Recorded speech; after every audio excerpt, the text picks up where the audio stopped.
I remember the weight of the heavy wooden hope chest at the foot of the bed. It had been packed for months with quilts stitched by the hands of every woman in my family. I knew exactly how many plates we had in the kitchen, how to churn butter until my arms ached, and how to quote the Ordnung with my eyes closed. But nobody, not my mother, not my married sisters, not the older women in the quilting circle who whispered behind their coffee cups, nobody told me what was actually supposed to happen when the lantern was finally blown out. They prepared me for a life of service, but they left me completely blind for the first night of marriage. I was 18, wearing a white apron over a blue dress I had sewn myself, and I was utterly terrified of my own husband. Not because he was a harsh man, but because I had been told that the marriage bed was a duty so silent, so sacred, and so shrouded in shadow that I assumed it was something to endure, not to feel. And what my husband expected on that wedding night? It was nothing like the grim, silent transaction I had braced myself for. No one warned me, and I have kept this story pressed between the pages of my Bible for nearly 50 years. Welcome back to the channel, dear ones. I am glad you pulled up a chair to sit with me today.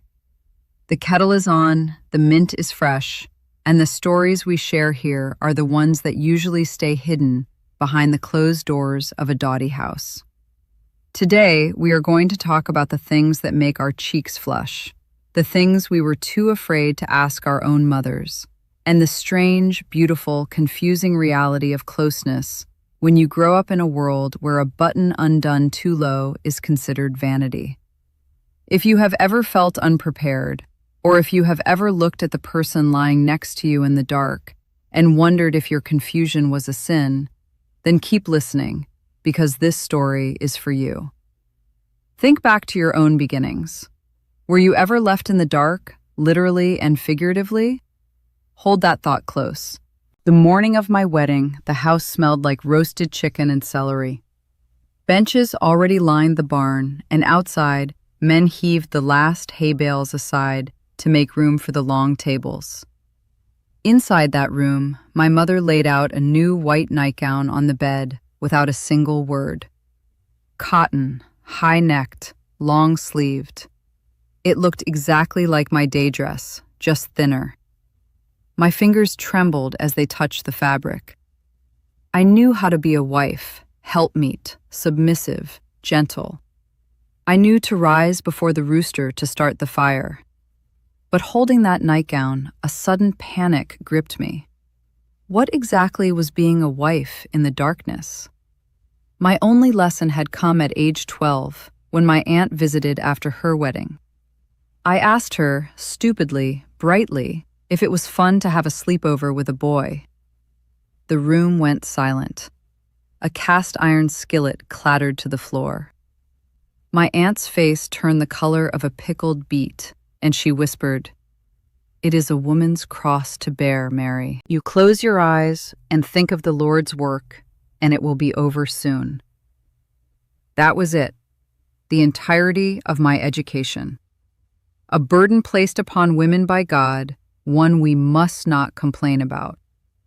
I grew up believing that closeness was something a man required and a woman surrendered to, like a painful, necessary medical procedure conducted in the pitch black.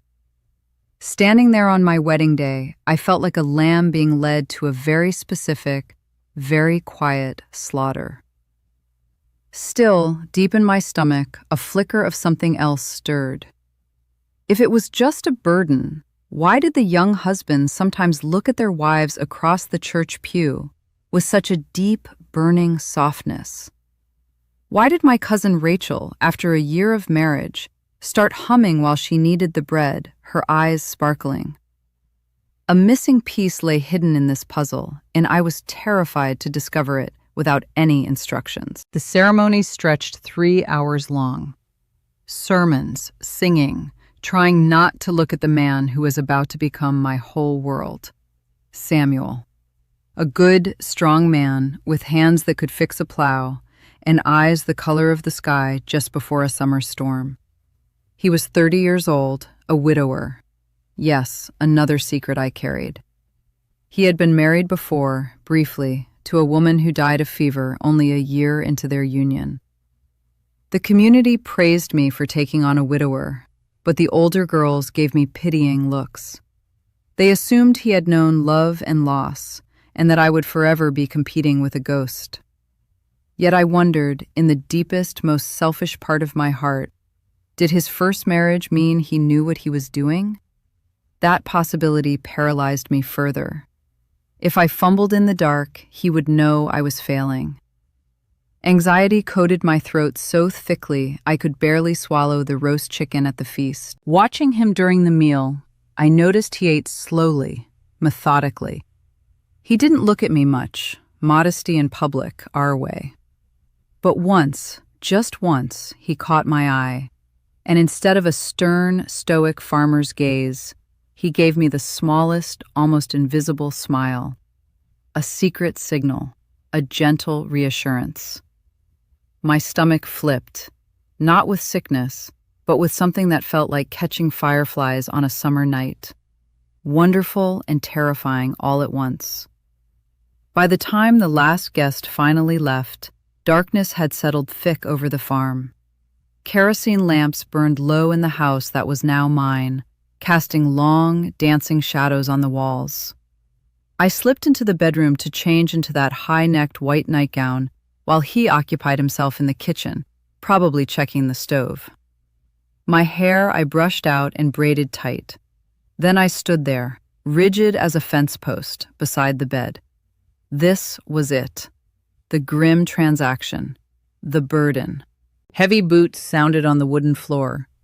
Then a soft knock on the bedroom door. A knock. Imagine that. Knocking on the door of his own room. Confusion rippled through me, the first of many that night. He came in, having removed his Sunday coat and hat. Just a man in suspenders and a white shirt, looking as nervous as a boy who just broke a window with a baseball. He didn't pounce. He didn't look at me with grim duty. He looked at me standing there, shaking like a leaf in a storm, and his face softened. "You look like you've seen a ghost, Mary," he said. His voice was low, a rumble like distant thunder. I couldn't speak. The floorboards held my gaze. Knots in the wood. Count them. My aunt's words screamed in my head. Close your eyes. Think of the Lord's work. It will be over soon. Samuel didn't start blowing out the lamps. He just sat on the edge of the bed, the frame creaking under his weight. I flinched. He noticed. "Would you like a glass of water?" he asked. Water.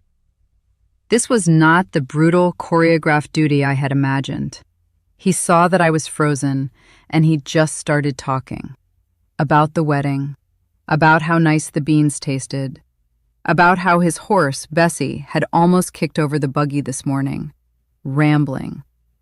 That's when the truth washed over me, fresh and startling. A man could be scared too. Not scared of me, but scared for me. He was giving me time. A single small candle flickered to life, and he said, "Let's just talk for a while." That is what my husband expected on our wedding night. A conversation. A terrified girl. A bridge he would have to build, one plank of gentle words at a time. Let me ask you something. Have you ever built a wall so high around a fear, only to find out the monster on the other side was just a shadow? Think about that while I take a sip of tea. For perhaps an hour, the talking continued. Eventually, I found my voice, a tiny, squeaking thing. "Why are you doing this?" I asked. The talking, the waiting, the water. He looked at the candle flame inside. What he told me next shattered every theory I had about the marriage bed. My first wife, he said, she was afraid of the dark. My heart stopped. A ghost story, I thought. But he explained, in his slow, deliberate way, that his first wife had come from a family where the mother told her daughters that intimacy was God's punishment for Eve's sin. On their wedding night, she clenched her fists so tight her nails drew blood. He had been a younger man then, impatient and unknowing, and he had proceeded the way the Ordnung implied, with duty, with swiftness. Tears filled his stormy eyes. He told me he had heard her muffled crying in the outhouse the next morning, and he had sworn, when she died, that if he ever married again, he would never be the source of those tears. Stunned. A man admitting a mistake. A man seeing a woman's pain as a failure of his own conduct rather than her duty to bear. This was not in the playbook. In that moment, the dynamic shifted. He wasn't a master demanding his due.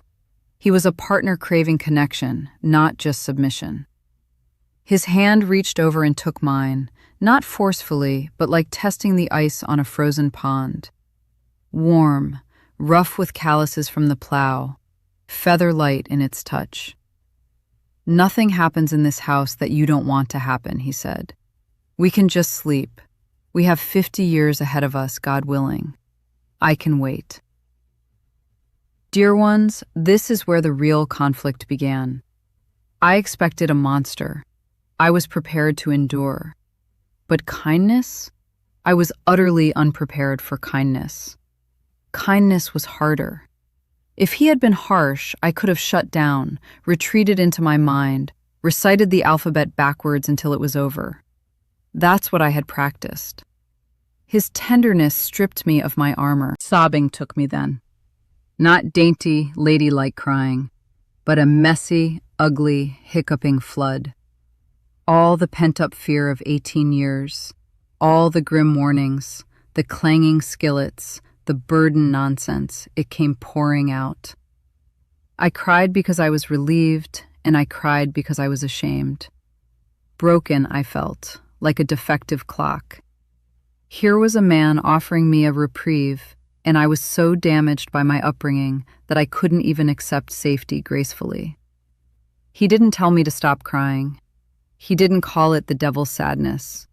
He just moved closer, slowly, and put his arm around me. Sawdust and hay and plain lye soap. That was his scent. He held me until the storm passed. When I lifted my head, face blotchy, nose running, I looked at him. Really looked. Not as a role, not as the husband, the authority, as a person. And I saw a tired, hopeful, lonely man who had just bared his soul about his dead wife to make me feel safe. Strangest feeling. I had been paralyzed with fear of his physicality, of the act itself. But this closeness of the soul, this confessional, was 1,000 times more naked than the body. Sitting there in my high-necked cotton nightgown, with my braided hair and my puffy eyes, I desired to be closer to him. Not because I had to be, because he had created a space safe enough for me to land. Let me pause here and ask you another question. We are often taught that physical intimacy is the deepest act a couple can share. But have you found in your own life that being truly seen, having your terror acknowledged and held gently, is actually far more intimate than the act itself? Leave a comment down below. I'm curious to know if you agree. The transition from that spiritual embrace to the physical one was not a sudden leap. It was a slow, foggy dawn. He didn't push me down onto the bed. He asked if he could unbraid my hair. An odd request, but I nodded. His big, clumsy farmer fingers worked through the braids with surprising delicacy, releasing the tension of the day. My scalp tingled. It felt like he was unwinding not just my hair, but the tightly coiled fear in my chest. My hair fell down over the white fabric, and he just looked at me. "You're beautiful," he said. "Not handsome, not sturdy, not a good worker. Beautiful." Vanity is a sin in our world, but in that moment, I felt like the Song of Solomon was written just for me, in that very room. Everything I had braced for collapsed. A transaction of necessity I had expected. Samuel treated it like a slow, attentive reading of a sacred text. He was careful, watching my eyes for any flinch. Because I felt so safe, I started to look back at him. I noticed the way the candlelight caught the sweat on his brow, the strength in his forearms, something I had only seen functionally before, lifting feed bags, now appeared as a protective circle around me. My aunt's words echoed faintly. Close your eyes, think of the Lord, get it over with. Suddenly, those words seemed like the most vulgar, worldly advice I had ever heard. What was happening was not a closing of the eyes, but an opening, a dialogue of touch. Then the ghost of my conditioning reared its head. In the middle of this gentle discovery, my body went rigid. A thought, wicked and sharp, stabbed my brain. Are you enjoying this? Stop enjoying this. A godly woman doesn't enjoy this. All the shame came flooding back. This is what no one warns you about if you grow up in a culture of severe modesty. Even in a covenant marriage, the guilt of sensation is a heavy chain. Samuel felt me freeze. Instantly, he stopped, lifted his weight, and looked at my face. The concern in his eyes was devastating. Did I hurt you? He asked. I shook my head. Tears welled again. I don't think I'm supposed to be awake for this, I whispered. I think I'm supposed to be somewhere else in my mind. He didn't laugh. He didn't sigh in frustration. He just smoothed the hair back from my forehead. Mary, I'm not here with your mind. I'm here with you. If you leave, I'll be alone. That sentence changed my life. I'm here with you. Not your duty, not your submission, not your ability to bear children. You. The union he expected was a meeting of persons, not a collision of roles. That was the key that unlocked the iron cage around my heart. Submission, in the true godly sense, wasn't about gritting your teeth and letting a man do what he wanted. It was about mutual yielding, a giving way of the self to trust. That night, I learned that a man can be the leader in the household without being an aggressor in the bed. Take a moment with me here. Are you holding your breath? I held mine for years. So many lies we are taught. Purity means ignorance. Holiness means emotional silence. But that night, I learned that a marriage bed is a place of truth. Leave a comment if you've ever had to unlearn a damaging lesson about what love is supposed to look like. I read your comments every evening, and they comfort me to know I am not alone in these memories. As the night deepened, the fear didn't simply vanish. It had to be patiently dismantled, piece by piece. Samuel taught me something I have carried for the last 47 years of our marriage. Intimacy is not the starting point of a wedding. It is the fruit of 1,000 small kindnesses. The thing my husband expected that no one warned me about was not a specific act. It was participation, presence. He was not satisfied with a silent, limp surrender. He wanted a wife who looked back at him, who breathed, who asked questions, a companion in the mystery. That requirement was so much harder.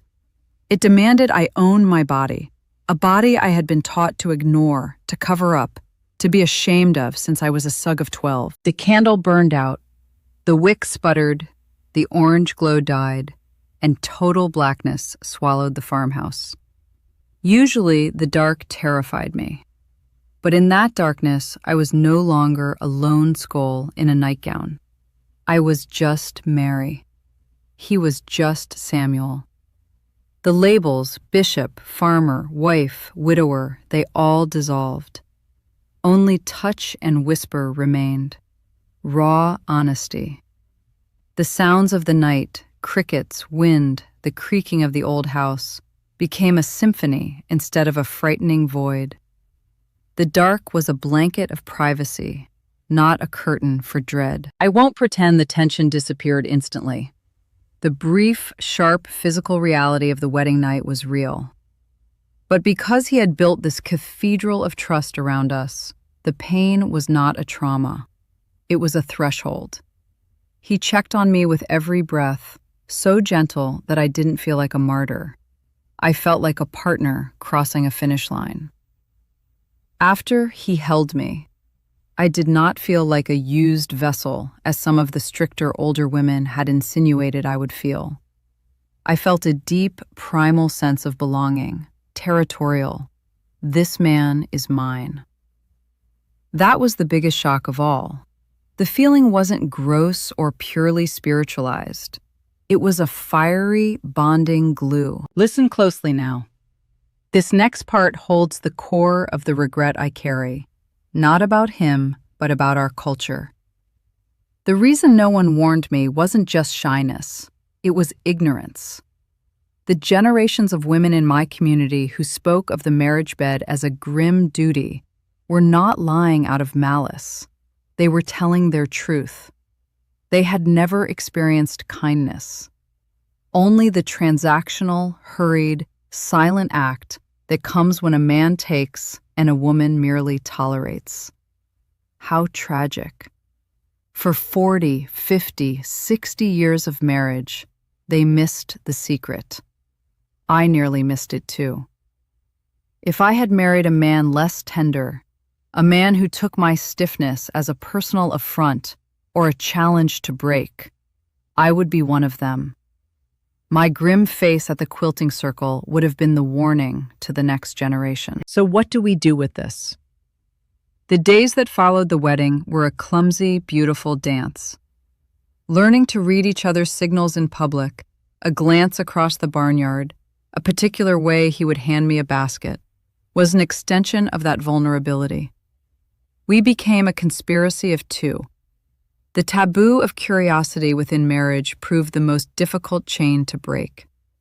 I had to teach myself that it was okay to want to be near him, to study the curve of his back, to listen for the rhythm of his breathing. The body, I learned, is not a curse. It is a language. And like any language, it takes time to learn the grammar. You stumble, you misunderstand, you laugh. Yes, laughter. No one warned me about the laughter. Real, genuine, stomach-aching laughter when things don't go as planned, when the bed slat breaks, or when the lantern oil spills. A sense of humor is a gift from God, even in the marriage bed. Now I want to speak directly to you who are holding a secret. Maybe you are young, about to be married, and gripped by dread. Or maybe you have been married for 30 years and still feel like you are standing by that bed, rigid as a fence post, counting the knots in the wood. The tragedy of the burden teaching is that it robs both the husband and the wife of the joy of knowing each other. A sacred union becomes a biological exchange. If you are listening and you feel that resentment, that cold dread when the sun goes down, I want you to know that is not the design. The design is for a garden, not a battlefield. But a thorn pierces this rose, the curse of knowing. Once I understood what closeness could be, a safe, exhilarating, unifying meeting, I became angry. For about a year after the wedding, I harbored a deep, silent anger toward my mother and my aunts. Not because they didn't teach me the mechanics. A diagram wasn't what I needed. They let me walk to the slaughter thinking I was a sacrifice. They let me believe my husband was a wolf. That damaged my early love for Samuel. Months passed before I stopped flinching when he simply walked into the kitchen. I had been programmed for attack. Is that not a form of abuse? The silence of the community, the so-called protection of ignorance, is a poisoned well. We think we are preserving purity, but we are cultivating fear. And fear is the enemy of love. Healing took time. The turning point came one morning about 6 months in. I was churning butter, and Samuel came up behind me and just put his hands on my shoulders. I didn't flinch. I leaned back into him. Safe. The sun streamed through the window, the butter was forming, and I was loved. The house felt like a sanctuary, not a cage. That was the day I forgave my mother. She was a product of a strict, silent lineage, doing her best with the broken tools she was given. But it lit a fire in me. I vowed that if I ever had daughters, I would not let them stand frozen by the bed. I would not tell them it was nothing. I would not tell them it was everything. I would tell them it is a conversation, and a conversation requires two present souls. Here is the question I leave with you, the one that haunts me still at 65. Are we, the women who know better, going to keep the silence? Are we going to let our granddaughters scroll through their worldly phones, searching for answers in the filth of the internet, because we are too ashamed to tell them about the beauty of the marriage bed? The world will teach them that intimacy is a performance. Only the wisdom of older women can teach them it is a communion. If we don't tell them, who will? If you are an older woman watching this, you have a duty. Your testimony is the missing instruction manual. Don't let another generation stand in the dark, shaking, counting the knots in the floorboard. Decades rolled on, and Samuel and I filled that farmhouse with noise. 6 children, 4 boys and 2 girls. Yes, I told my daughters. The day before their weddings, I sat them down, and I didn't drop a skillet. I told them about the talking, the candle, the hair braiding, the laughter. I told them about the ghost of the first wife and how pain should not be a marital expectation. I broke the cycle. They have broken it for their children. Looking back, the greatest gift Samuel gave me was not just a gentle wedding night. It was the permission to be a whole woman. Before I married him, my piety was defined by negation, what I didn't do, what I didn't wear, what I didn't know. He showed me that faith could be an affirmation, what we build, what we feel, what we share. The Ordnung dictates our separation from the world, our plain dress, our buggies. But it should never dictate the separation of a husband and wife. Under this plain dress, I am a woman of fire and earth. That is how God made me. For those of you still searching for the secret, I will give it to you plainly, without parables. The secret my husband expected was that I would be his friend, even in the dark. Not just do my duty, but share my life. The physical union was a natural result of that friendship, not a mechanical skill to be graded, a poem to be written together, slowly, over a lifetime. An old woman now. Samuel passed 3 winters ago. I still sleep in our bed, and sometimes on cold mornings, I remember the warmth of his hand on my shoulder. I don't miss him just for the work he did or the sermons he read. I miss the conspiracy of our glances, the silent language of our souls. The world calls this taboo, something to snicker at, but I know it is sacred. If you take anything from my rambling today, take this. Fear and intimacy cannot coexist. You must cast out the fear. You must talk in the dark. You must be present. And you must, above all, know that you are not a cross to be borne. You are a gift to be unwrapped. I've been talking for a long while now, and your tea is probably cold. Take care of your hearts. If this story touched you, if it reminded you of your own fear or your own secret joy, share it with someone who needs to hear it. And don't forget to let me know your thoughts. Was there a lesson you had to unlearn? Or perhaps you are still learning it? Let's talk in the comments. I'll sit here and read them, like letters from my own grandchildren. Until next time, keep the lantern burning. Don't be afraid of the dark. It's where the true light often shines brightest. Good night, dear ones.